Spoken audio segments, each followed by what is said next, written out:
Hi, Andrea. Hey Renee, how you doing? I'm good. How are you? Good, thank you. Good. Are we in your beautiful studio?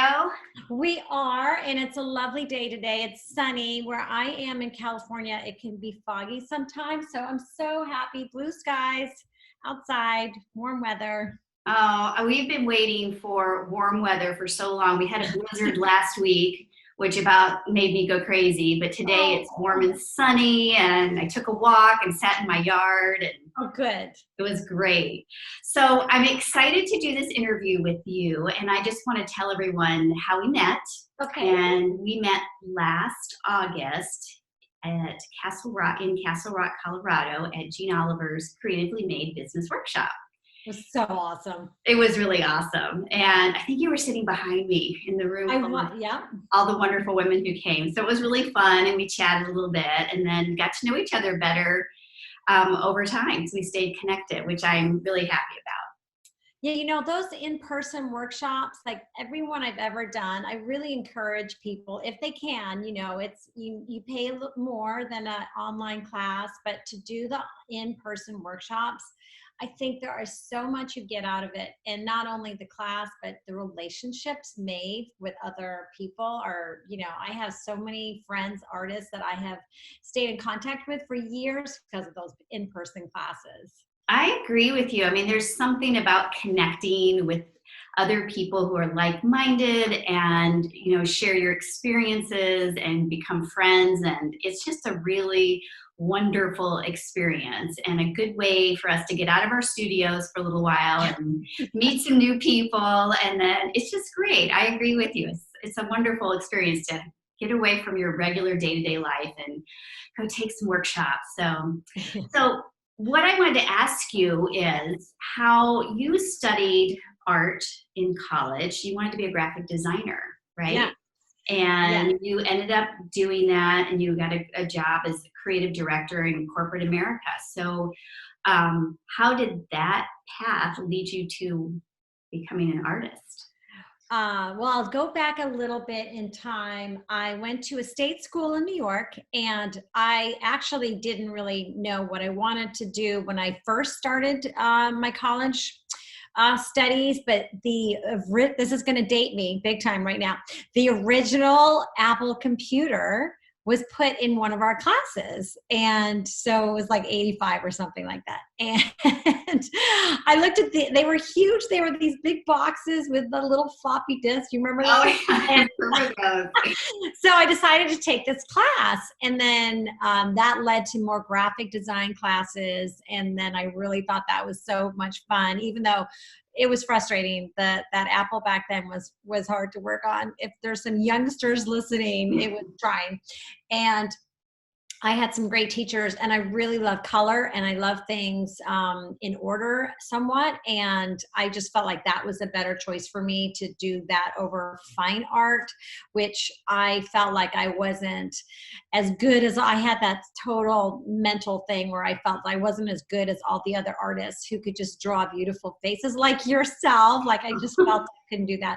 So I did the graphic design, and then that got me into some very basic jobs doing that, and eventually, working through different careers and having some fantastic creative director jobs in my pre-art life, I would say. Well, that's so great. Well, I feel like so many artists who I talk to and people who take my classes, there's always that same common thread. We don't feel like we're good enough. And I think that's just, it's with everyone. I think wherever you are art wise, you always think that you're not there. But if you're compelled to do it and you're expressing yourself from a place that is true, then you have to follow that and just somehow find the confidence in Yeah. pushing yourself forward. And that's kind of what you did, right? Yeah, so through my corporate jobs, I became more of a manager with having wonderful people work for me, but I wasn't as hands-on anymore like I used to be when I was young and in college and then even in high school.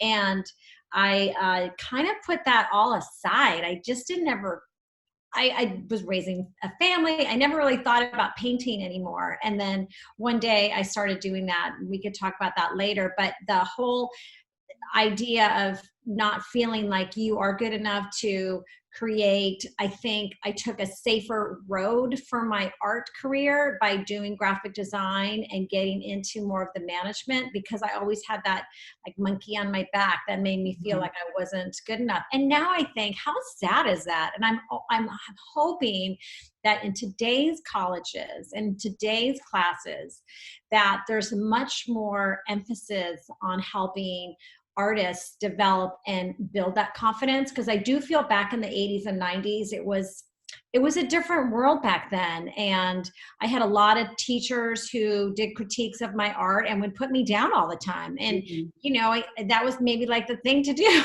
Right.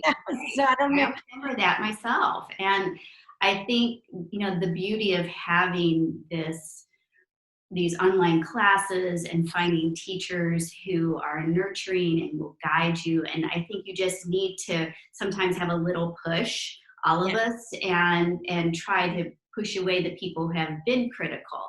And I think that like what you're doing, with your Facebook Lives and being very open, I think that helps all of us creatively when more of us are open about what we're struggling with and what we like, and trying to just be persistent with our creativity. Definitely. Yeah. So can you tell me about a pivotal moment in your I can't speak. This is great. Can I edit this out? No, because you know what? I love that other people have a hard time like I do. Oh my goodness. No,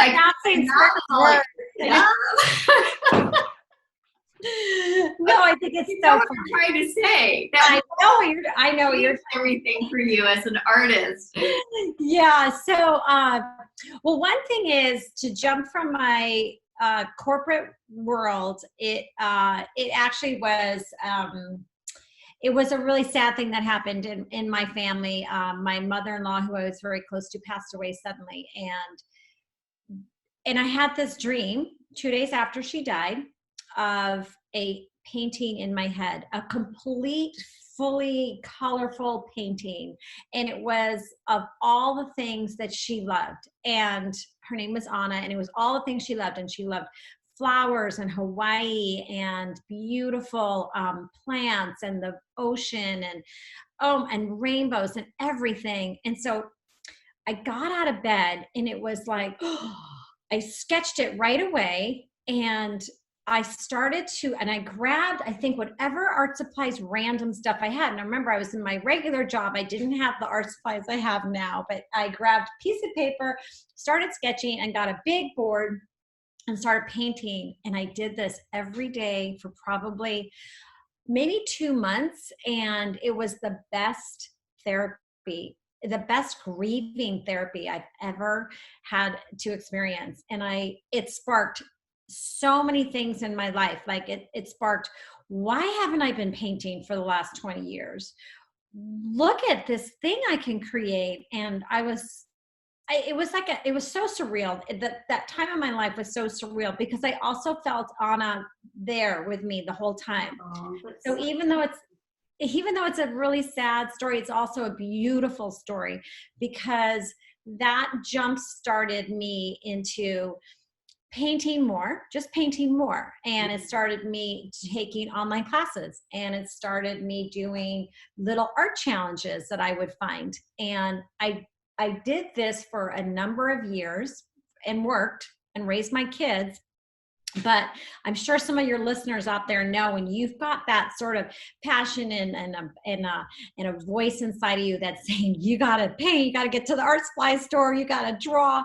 That's what happened to me. And it wasn't until I think I started doing these little art craft shows and, just little shows in like local parking lots. And then I did a couple bigger ones. And then I did some art festival shows, and I was still working full time.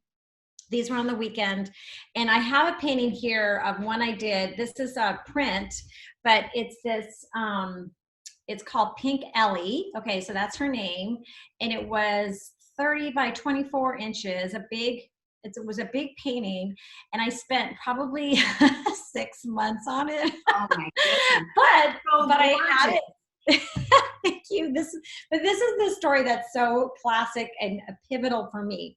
Is I had this painting. It was my first like real art show. You know, the booths. I got the walls, and it was Yeah. 2 days, and the and I have this painting and some others.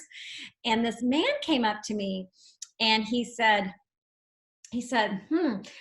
I'd like to buy that painting. And how, would you go down in price? And first of all, I was like, oh, somebody wants to buy my painting. And then I said, I can't go down in price because it's my favorite painting. I can only go up in price. So I was like, no, I can't. And he's like, okay, well, I'm going to think about it. I'm like, okay. And he left. And I was thinking, oh, well, he's never going to buy it, but that's okay because I love my painting and I don't want to get rid of it. And so he comes back an hour later and he said, I need that painting. And I'm telling you, in a second, I started crying and he started crying.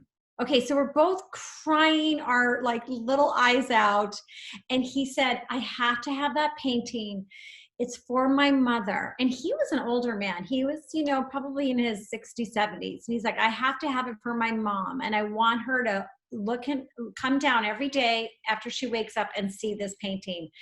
And I was so emotional. And he's still in contact with me. And he was so emotional. And he left. And the feeling I had inside of me that spoke to, this is the path that I'm supposed to be on. This is what I'm supposed to do. I am supposed to create art and share it and make other people feel so good inside. And I want to bring color and I want to bring joy. And that is like, it was like a light bulb went off inside of me. And so I have been now, since that point in my life, which was a few years ago, I quit my job. With the support of my husband and family, and have been on this road ever since. So that was like that story is so beautiful. It's oh, like little tears just hearing. yeah. So touching. That is really like, just having that happen to you it's so powerful. The whole connection with someone else, and now knowing that your piece is in his mother's home, and I love that you're still connected with him. That's really such a good story. And I think that segues to my next question for you. Okay. The work it's overflowing with color. Like your use of color, it is so beautiful and joyful, and the way you layer things. And I just love not only the color, but the subject matter that you paint. There's just something that just draws you in, and I feel it when I look at it. I just feel this beauty and your beautiful soul. I can see it all poured out there. So how did you decide on, because color is challenging. It's a very challenging thing to face. It's just learning what to do. How did you decide? Well, it's interesting because I never set out to paint with all the color. And I didn't take any classes on color, but that dream I had of Anna was so vibrant and so colorful. And it started that sort of, color train I've been on. But sometimes I think seriously, I'm a little bit cuckoo that I see color brighter than other people. Like, I don't know if it's a superpower, but I swear to you, I will be walking around, I'll walk outside, and the colors of the flowers or the colors of even the blue sky, and it's so bright. And I started putting certain colors together that you wouldn't maybe wear or put in your home. Like, so I do a lot of oranges and pinks together, and I do turquoise and purples together, and greens, and and it just makes me feel good. So I have tried a few times to paint like with brown, and I've tried to paint a few times with blacks or grays. And it's, like I look at your work on your wall and it is so gorgeous. And Oh, it thanks. has these beautiful earth tones to it. And there's other artists that I know and love that also I look at their art and I think, oh my, that's so gorgeous. It's just something that I don't think that I could even, like, I try sometimes to mix up my style and I always go back to the I school. am the same way. Yeah. I have, like, I love olive greens and green Yes. golds and, you know, ochres, but then I love to put like the pinks with it, have that pink kind of come off the page. But I've tried to do all, very bright paintings, and I can't do it. I always go back to, so it must be something that's intuitive within people, because I agree with you. Like, I'll look at someone else's art and then, like, oh my God, it's so beautiful how they do it. And so I think we each have our own, color sensibilities in a way. And I think you have to go, when you're searching for your color palette or whatever it is, you have to go with what you feel and what you're drawn to. And just images, like in the media, like images that I see on Instagram, like, oh, look at that beautiful olive green velvet couch, and there's these beautiful peonies on it. Like, my eyeball just goes right to it. So, Yeah. and I'm sure you're the same way when you Yeah. see like the vibrant colors where you live and what you're attracted to. So I think for Yeah. people to just really hone in on what you see and what you love and what you feel like a physical reaction to. And that's how I do color. And do you feel the same way? You feel like it's like a very personal thing. Yeah, and I also feel you're right. I feel like it's an instinct. It's, my intuition, it's my gut, it's my stomach. It's something that's just Right. saying to me that's right. And whenever I steer away, and I'm not saying everyone should always steer away. You should always steer one way or another, and which makes you grow a little bit, just to see, to bring you back to center, to bring you back to, oh yeah, no, I'm still sticking with my oranges and my pinks because Right. that's what makes me feel good. And yeah, it's isn't it kind of, it's incredible. I think, and I never really sat and took well, if I did in college, I can't remember. But it wasn't like anybody told me. It was just something that I gravitated toward, and it's from practice. And Right. it's from practicing over and over and painting until you get to a point where you're like, oh yeah, that feels good. And Right. then And you have to trust that. You have to trust. I think sometimes, when as artists, you're searching for your style or your voice or whatever it is, and you can't create for other people. You can only create for yourself, and you can only pick colors you love. And then you just refine that. You work with the color until you figure out your formula for it. And I think it's ever evolving. Like, I see mine evolve and go back, like you're saying, then it shifts a little bit, and I'll have different color palettes, but it's all basically the same. And then I just buy those colors over and over again too. I know. I'm on Dick Blick. I just like, okay, we need those colors. The amount of flaming orange I go through is so high. I also, when I do commissions for people too, I will say, this is my color palette. I'm not going to go and do something that's completely out of my color wheel. I didn't even. That is really smart. That is a smart thing, because I think people, when you're doing commissions, people you have to be connected to your art. They were attracted to your art for a certain reason. Yeah. So you just need to, stand your ground with that. I think that's a really smart thing to do. And Yeah. I'm glad you mentioned that. So speaking of art supply, what's your favorite? Oh my gosh. Okay. So I am a art supply junkie.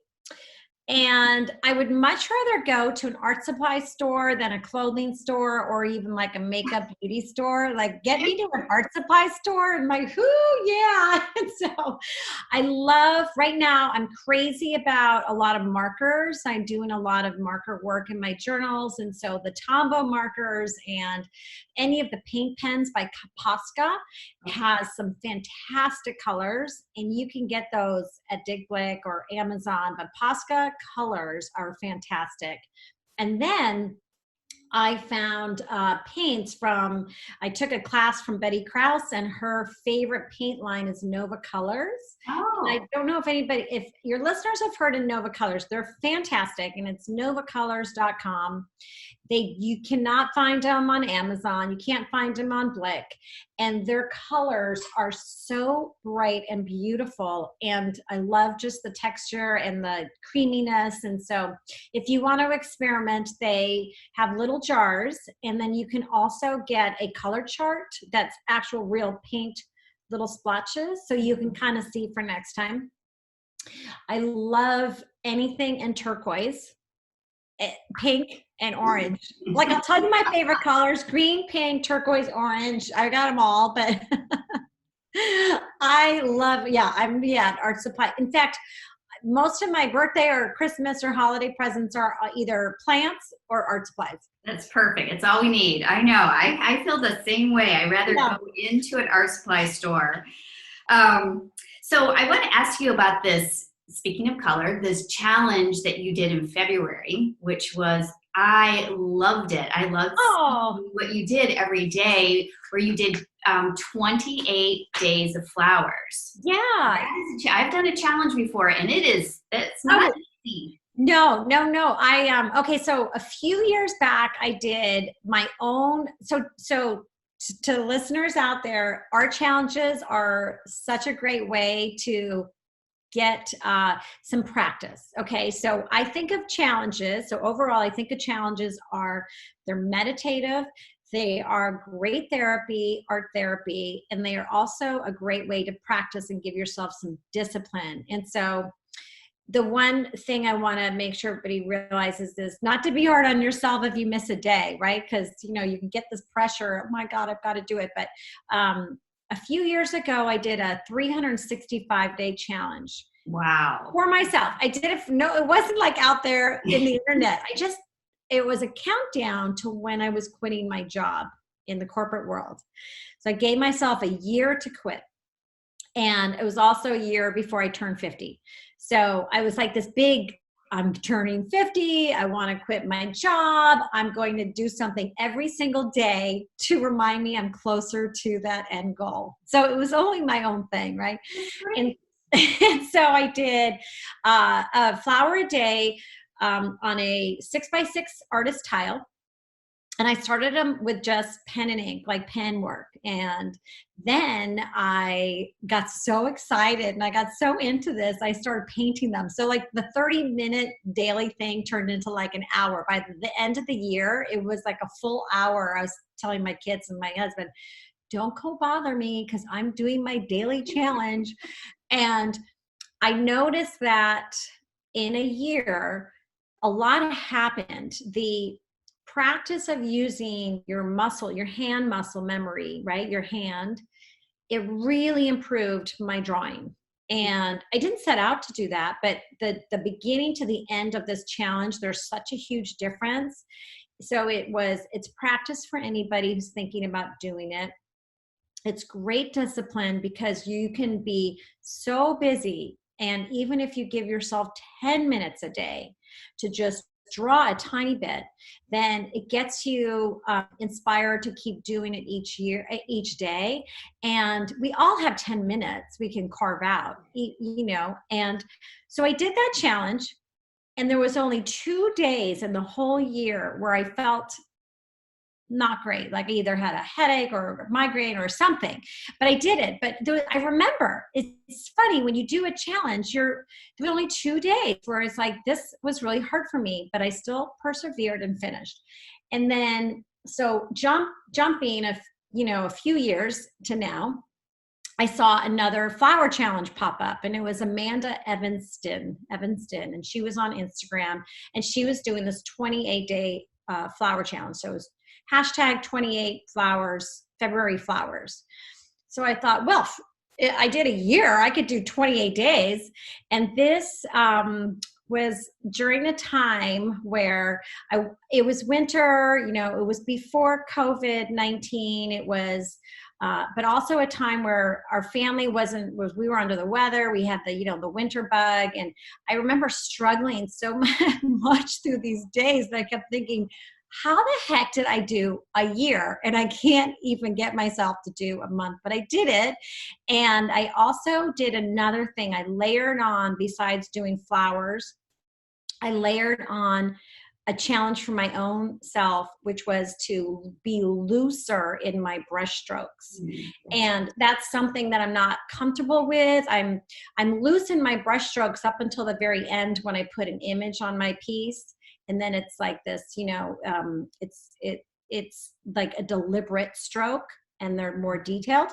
And so on this 28-day challenge, I was going to be like, okay, I'm just going to be like loose and just paint and whatever. So it was a great experience for me. And it was also great for me to be outside my comfort zone. It taught me, it taught me a lot about what I liked and what I didn't like and how I felt about it. So, well, I agree with you about the challenge. I noticed there are a lot of people doing challenges right now. I see there's the 100-day project, and yes, the one thing that one of the many things that is a benefit to a challenge is it narrows your focus, and you just think about the one thing instead of, because we get all these ideas in our head like, oh, I want to do lino cut, oh, I want to do oil. I mean, I am terrible about that. I want to try everything. Yeah, me too. I did a challenge, I think it was 3 or 4 years ago. I did 100 portraits in 100 days. But you're right, the whole act of drawing over and over and, trying to, and I did it just mainly in charcoal. I wanted to be looser. I wanted to experiment and push charcoal and see how far I could take it. But I do think that it does something to you when you're hyper focused on something. You don't have to share it. You can make it a personal challenge. It's fun to share it because I think people are cheering you on. For sure. Yeah. We want that community around it. We want to cheer each other on. We want us to succeed. So, what did you do? Well, let me ask you something. Do you have them all? Like, do you have a little section where you've got your 100 flowers? Well, I put some of them on, there's 100 portraits on my website, and I didn't put all of them on there. There's almost all of them are on Instagram, I think. I think I photographed almost all of them, even the bad ones. And because there were days, like I was trying so many different things, and then I would have to go, I have to have color. And so I would, test out things. And it's actually where I came, not that it's a new technique, but it was a technique for me that I really like and I use a lot, is where I combined acrylic paint with clear gesso, and then was able to layer pastel, because I love pastels, but I like to build up the base and then bring the pastels over it, because it gave this beautiful luminous quality. And so that's really where I started figuring that technique out, to where it's, it's still evolving, but I can teach it now. But before I couldn't have taught it, because it took me hours to do it, to get it how I want it. But now I have it down pat now. And it's still, there's a lot of layers. It's a long process, but a lot of, when you get into painting and pastels are all long processes. But I think that it was a really important step for me as an artist. I can now, I'm very hypercritical of my work, but I think all artists are. Yeah, I know. So we can't get past that. So this is so exciting. You have a class. We get to take class from you and beautiful colors. Can you tell us about your new class with, in fact, Jean Oliver? I know, we love Jean. We do. She's so okay, so this is, I'm going to give you a little preview. Oh, it's so beautiful. Thank you. So look at all the detail and the colors. Oh my gosh. There's Wait, did you paint the sides of the canvas? Did it what? Yes. Oh yes. And that's what I do. That's what I show in my class too. Oh my gosh, because that's always my afterthought. I'm like, the sides. Yeah. You know what's so funny? For like the first couple of years or the year or so, I was doing my paintings and I never did any sides. and they'd have like the drips, and then I would go and paint them solid. And then all of a sudden I was like, you know what? I'm going to start painting my flowers to go around the sides. And one, you don't need to buy a frame for your canvas. And two, when you walk into a room, you can see the sides almost sometimes first. And so whatever, even if you're on top or even if it's above a doorway, I have a big painting above a doorway, you look up and you can see all the details underneath. So I love doing that now to all my paintings. But it's very special. It's really beautiful to see that. you. It's like this little mini, Yeah. aspect along the side, and just the thought that goes into it's such a brilliant idea. Love it. You. I'm sure I found it or saw it somewhere, but it just extends the story. But I am so excited about my class. Okay, so for weeks and weeks and weeks, I was like in and because you create your classes too, like I'm in my studio, and I'm filming and I'm creating, and it's like a baby. Right, I know. Like a baby. I can't think of anything else but that class. I know. Yes. And when I finished it and when I sent off my class to Jean, who is so amazing that she asked me to do this class for her, I got a bottle of champagne and I was just thrilled. And so now what's so exciting is my class is launching. You can get it at early registration price now, but on May 7th, I think, is the last day or the day before it goes to full price. And then it will be live. It's not a live class, but it will be available to download and to look at on June 12th. And there's going to be a Facebook group, private Facebook group, and I'm actually going to do live classes in the Facebook group. Yeah, I'm so excited. Yeah, so I'm going to. Great. Yeah, so all the people who are letting me know they joined the class, I'm so excited because what I'm going to do is create another painting at the same time. So in June, when everybody gets their class, I'm also going to start one at the same time and do lives and check in. And it's like, I just can't tell you how excited I am. I'm just so thrilled. It's so great to be able to share your gift that way. And, Jean is such a warm and nurturing person, and she, has this place for artists to teach, and it's great. And I think your style of teaching, your style of art, it's just going to be a gorgeous class. I am so excited for you that you're going to do this. Is this your first online class? Yes, it's so there was a lot involved, not only, as I'm doing this, but it's also my very first real full one. I've done lots of little small demos and classes on YouTube and Facebook, but this is 4.5 hours of lesson instruction and lots of videos where I go from the very beginning of a painting, where I write words and sometimes quotes and inspirational copy, and then taking my students through every single layer to get to my final image, which we're all going to create together. So. Oh, that is so great. I'm so excited for you. So tell us again, early registration ends when? Yeah, early registration ends May 7th. Okay. And then it goes up. So for right now, it's $20 off. Okay. And then it will go, I think you could buy it at any time, but then it will go live on June 12th. So on June 12th, that's when I get to start doing another one of my flower paintings. So yeah. Oh, that's great. So just for people watching, there's going to be a written interview of our interview on my blog, which will be out this week. And there will also be some of your artwork for people to see. There will be links to all your Instagram, your Facebook, and your website, and more information about the class. And is there anything that you want to add to this at all? No, I'm just super excited. If anybody wants one of my print, that if you sign up for my newsletter, I do it once a week, and I just give a lot of updates of what's happening in my art world. You can download a free print and just download it right from your home. It's ready to go.